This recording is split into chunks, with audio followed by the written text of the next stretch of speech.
আমাকে ভাইরাল করে দিচ্ছ।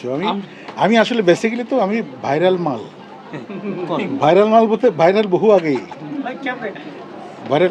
তুমি আবার উল্টাপাল্টা কিছু করো না কিন্তু।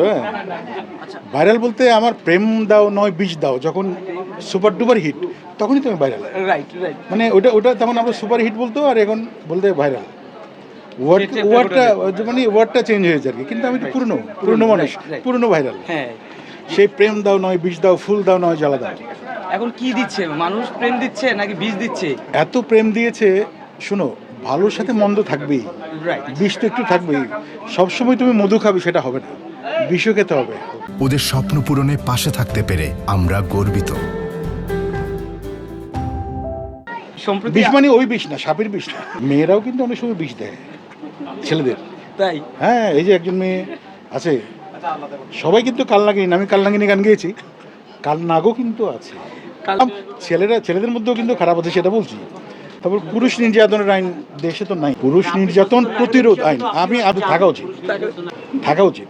পুরুষ নির্যাতন প্রতিরোধ আইন আমি আশা করবো আমাদের প্রধানমন্ত্রী যিনি এখন আছেন, ওনাকে আমরা চেয়েছিলাম। আমি অনেকবার অসংখ্যবার বলেছি দেশটাকে সুন্দর চালাবেন, এবং চালাচ্ছেন। অনেক বয়স্ক মন্ত্রীরা এরকম হেঁটে হেঁটে যাচ্ছেন বিরক্ত মুখ, সকালবেলা 9টার দিকে ঢুকতে হচ্ছে অফিসে, এবং সরকারি কর্মকর্তারা সবাই যাচ্ছে টাইমলি।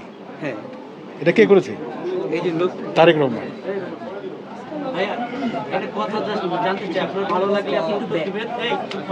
তুমি এমন করে পার্সোনাল কোনো কোয়েশ্চেন আমাকে করো না, কারণ এটা অলরেডি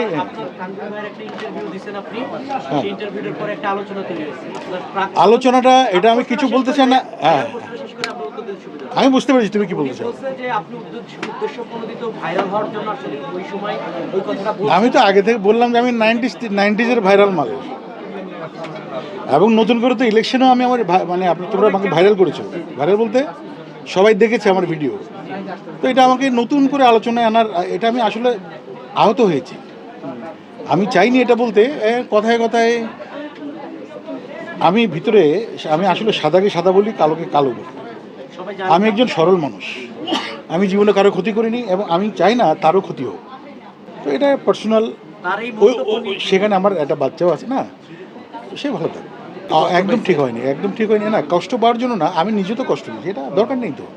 এত বছর পর একটা বেবি যেহেতু ওখানে আছে, 22 বছরের কন্যা, একজন ভালো শিল্পী।